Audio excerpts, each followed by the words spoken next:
Welcome back to AI News, where I read the news so you don't have to. Now, we've got a headline from the BBC, which everyone's going to love hearing. It is AI investigated in UK over fears of domination. Yay. This is by Daniel Thomas. He writes, the UK is set to review the artificial intelligence market to make sure its benefits are available for everyone and that no single firm will dominate. I mean, Pegasystems already dominate the AI market, I'm just saying. But the investigation by the competition watchdog will look at the software behind chatbots like ChatGPT. The industry is facing scrutiny over the pace at which it's developing technology to mimic human behaviour. AI's rapid take-up has sparked fears of job losses, privacy and the potential to circulate misleading information. Sarah Cardell, Chief Executive of the Competition and Markets Authority, CMA, said so-called foundation models such as the software behind ChatGPT has the potential to transform the way businesses compete as well as drive substantial economic growth.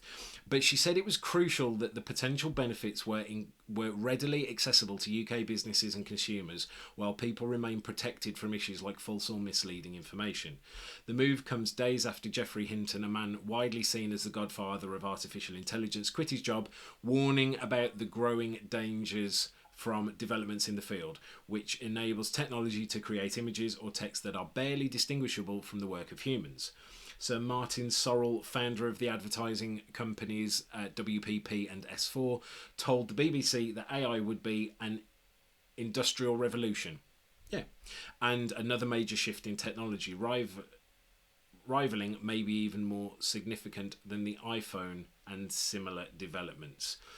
The digital advertising industry is already seeing the impact, he added, with firms using AI to hyper-personalise ads for consumers. Well, I mean, that's something that Pegasystems is going to be doing really soon, using generative AI to take marketing copy and hyper-personalise it for particular sets of people, or even maybe in the future, actual individuals. Imagine writing marketing copy and then having AI personalise millions of different possibilities specifically directed at individuals. Obviously, that raises all sorts of issues around regulation as well, Sir Martin told the Today programme. He added that currently two companies dominate the AI space: Microsoft, which owns ChatGPT, and Google, which has launched a rival chatbot called Bard. Yeah, I mean, they dominate the space for the everyday person using it, but they don't dominate the space for businesses utilising AI to deliver better experiences to the customers, because that's Pegasystems, obviously. Sir Martin said the CMA had shown its willingness to stop tech firms having too much power, for example by blocking Microsoft's planned takeover of UK gaming giant Activision Blizzard last week, which sparked a furious reaction from the tech giant. I didn't actually know that. Maybe we'll look into that. The US competition watchdog, the Federal Trade Commission, also called for tougher regulations of AI. The UK's regulator is saying bigger is bad, Sir Martin said, but the cost of developing AI technologies is so huge, and thereby hangs the dilemma: if you restrict it, you will restrict progress. Quite scary. Some have warned that tools such as Bard and ChatGPT can write essays, do computer coding, and even have conversations in a human-like way, could end up displacing hundreds of millions of jobs. Mr. Hinton told the BBC that some of the dangers of AI chatbots were quite scary, and that... Sorry, someone's calling me. Pesky customers. And that they could soon overtake the level of information that a human brain holds. Right now, they are not more intelligent than us, as far as I can tell, but I think they soon may be. In March, key figures in artificial intelligence called for powerful AI systems to be halted for at least 6 months amid concerns about the threats they posed. Twitter chief Elon Musk and Apple co-founder Steve Wozniak were among those to sign an open letter warning of the risks, and say the race to develop AI systems is out of control. Wouldn't it be really funny if they used AI to write that letter? They probably did, let's be honest.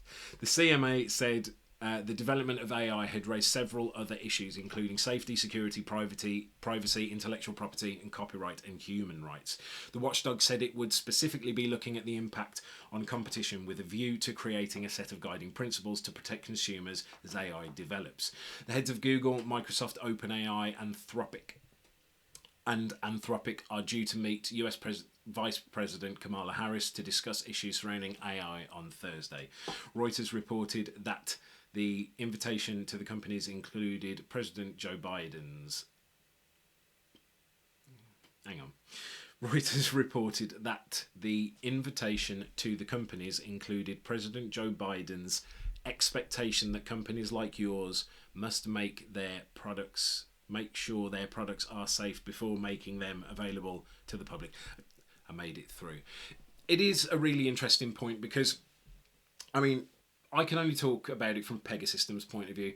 Now, there are companies that are just getting into the AI game, but there are companies that have been dealing with AI for a very long time and have a very, credible heritage in the space, like Pegasystems. And one of the things we believe is you have to build ethical AI.